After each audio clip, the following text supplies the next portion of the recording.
সিরাজগঞ্জের শাহজাদপুর উপজেলার কায়েতপুর ইউনিয়নের স্বরূপপুর গ্রামের মনোয়ারা খাতুন চলতি মৌসুমে ঋণ করে 50 শতক জমিতে ধান রোপণ করেছিলেন। আবহাওয়া ভালো থাকায় ফলনও হয়েছিল ভালো। কয়েকদিন পরেই স্বপ্নের ফসল ঘরে তোলার প্রস্তুতি নিচ্ছিলেন, কিন্তু তার স্বপ্ন শেষ করে দিয়েছে ইটভাটার বিষাক্ত গ্যাস।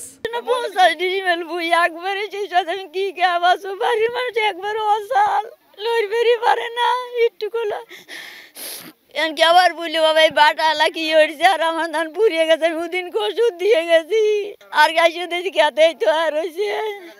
আমি আর কি করবো বাবার, আমি কি খেয়ে বাঁচবো।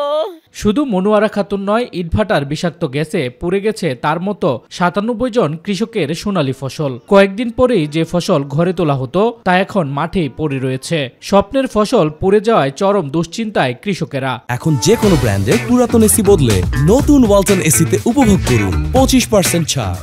বাটালারা আমাদের ক্ষেত খোলা শেষ করে দিছে, আমরা পোলা পানলে কি খাবো, আমাদের খাওয়ার মতো পরিস্থিতি নেই। আমরা ঋণ পান করে ক্ষেত রাখছিলাম, সে ধান মান সব পোড়া দিয়ে গেছে। আমাদের এখন কি উপায় হবে? আমাদের এখন সংশ্লিষ্ট কর্তৃপক্ষের নিকট ক্ষতিগ্রস্ত কৃষকদের তালিকা ও ক্ষতির পরিমাণ নির্ণয় করে অভিযুক্ত ইটভাটা মালিকদের কাছে ক্ষতিপূরণের দাবি তাদের। বাটার ওই দুমা আগুন সুপচা ছেড়ে দেওয়ার কারণে গতবারও আমি চড়াধরে পুড়িয়ে গেছিল, এবারও গতকাল বৃষ্টির টাইমে ওই টাইমে অনেক দুমা ছেড়ে দিল, দুমা ছেড়ে দেওয়ার কারণে চড়াধরে সব জমি পুড়িয়ে গেছে।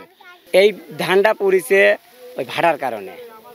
আমরা গত বছরও এই ধানটা পুড়িছিল, তখন এই পাকার মধ্যে না আসলে বেশিটা ক্ষতি হয় নাই, এখন আমরা কিছু অত মনে করছিলাম না। কিন্তু এবার যে ধানটা পুড়িছে কেবল ফুলে কেবল সই হয়েছে, দুধের পার পড়িছে, আমরা কিছুই পাবো না।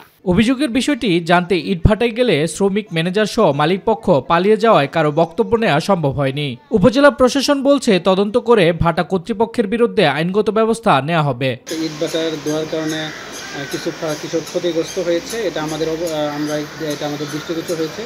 ইতিমধ্যে আমরা কৃষি অফিসারকে আহ্বান করে একটা আমরা কমিটি গঠন করছি। যদি কমিটির মাধ্যমে যদি প্রমাণিত হয় যে ইটভাটার কারণে এটা ধানগুলো নষ্ট হয়েছে, তাহলে আমরা সেই ইটভাটার বিরুদ্ধে বিধি মোতাবেক ব্যবস্থা গ্রহণ করবো। ইতিমধ্যে আমরা পরিবেশ অধিদপ্তরকে অবহিত করছি যেন তারা এই ব্যাপারে ব্যবস্থা গ্রহণ করে। শাহজাদপুর উপজেলায় কৃষি জমিতে প্রায় 20 থেকে 25টি অবৈধ ইটভাটা রয়েছে, যা বন্ধের দাবি সচেতন মহলের।